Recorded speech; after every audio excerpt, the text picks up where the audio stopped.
is MkLeo. And if you don't know who this guy is, you're lying to me, because this guy is the freaking GOAT of Smash Ultimate. From 2019 to 2022, MkLeo was the best Smash player in the world. It was cause for alarm if he only made top 8 at a tournament, because we were so used to watching him get at least second if he didn't win the whole event. Anyways, in 2022, MkLeo was basically having one of his stereotypical GOAT tournaments at the Ludwig Invitational, a super huge stacked Ultimate event with all the top guys in attendance. Not having dropped a single game because he's that guy, all of a sudden MkLeo has to play against this new kid named Acola.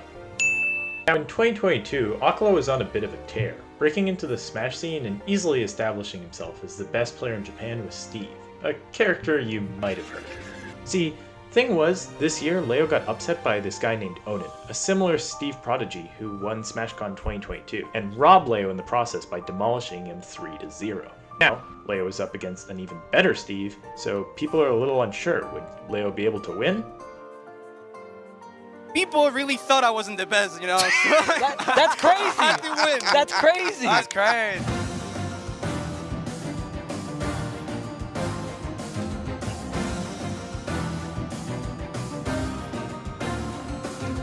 Leo double eliminated Acola without dropping a single game.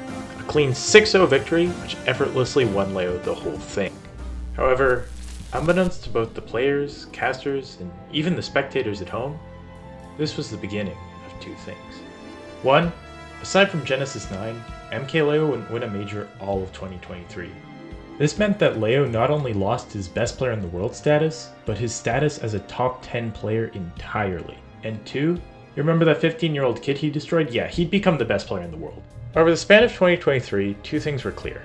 Acola would keep winning, and MkLeo would try his very best, but could never quite recapture the same magic. They only played each other once that year, at Smash Summit 6, where Acola cleanly returned the favor and 3-0'd Leo. Hell no, man. At this point, the Smash community was pissed. Their go was washed, there was a tirade of new players from Japan who would seemingly just show up out of nowhere and win everything, and the only people defending North America was Spargo and this new Sonic guy who everyone hated. Leo losing repeatedly really hurt the most though. A lot of people, myself included, grew up watching this guy win absolutely everything. An absurd streak of incontestable dominance, and in 2023, we were all expecting him to turn around for Genesis 10. I mean, that's his tournament, but he didn't even make top 16.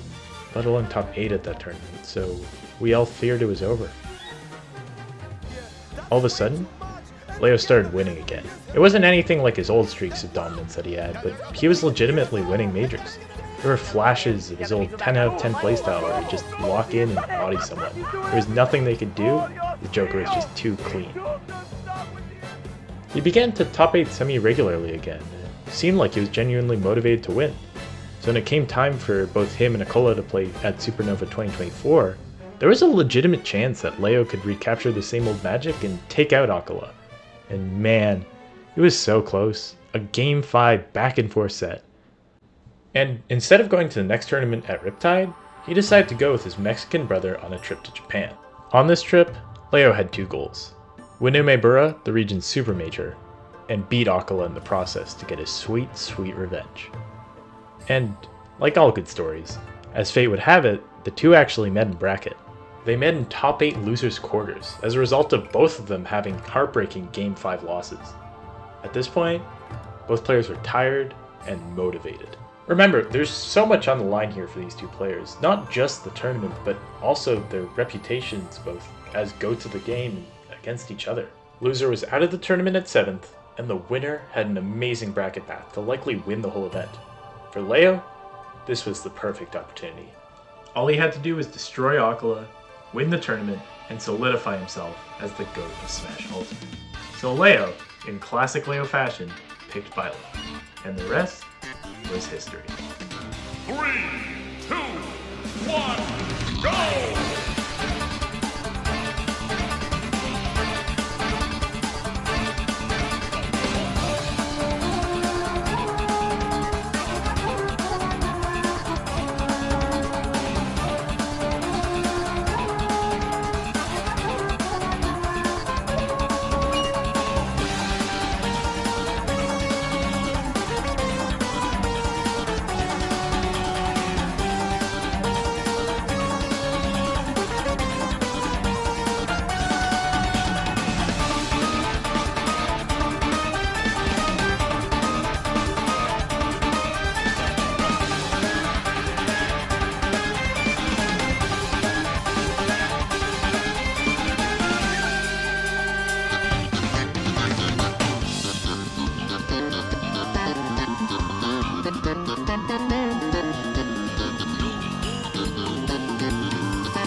2-1 on Acola after hitting some of the most mind-melting clips playing a clean 10 out of 10.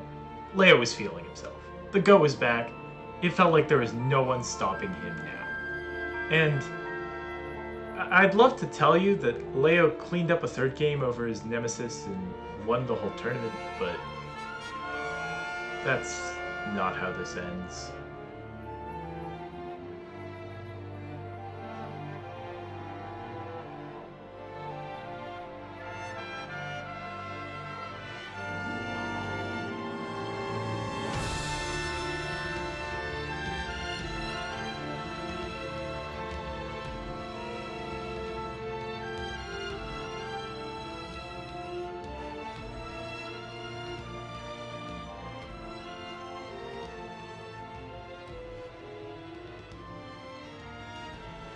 In a tragic sort of beauty, Acola proceeded to do what he always does. Adapt. Slow down the pace of the game. Make it feel like there's nothing you can do.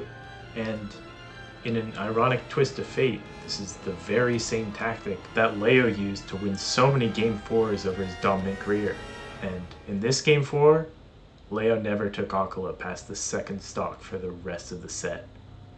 Around at 4 in the morning, when I was watching this tournament live, afraid of the responsibilities of the following day, I just remember being overcome with overwhelmingly tragic yet peaceful sadness.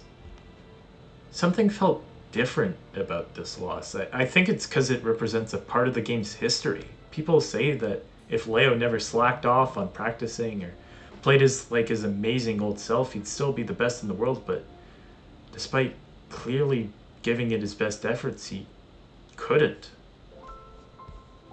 It really felt like I was watching Leo time travel back to his prime form, to give one last show, one last real attempt, before being back into washed obscurity. And honestly, that was kind of really beautiful to me.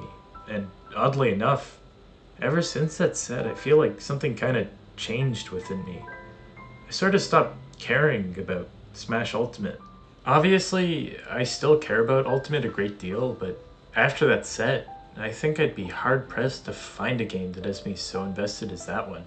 For those 20 or so minutes, I felt like a giddy kid watching this game for the first time again, but when it was all over, I just felt like a stupid, sleep-deprived adult who was really getting emotional over a children's party game.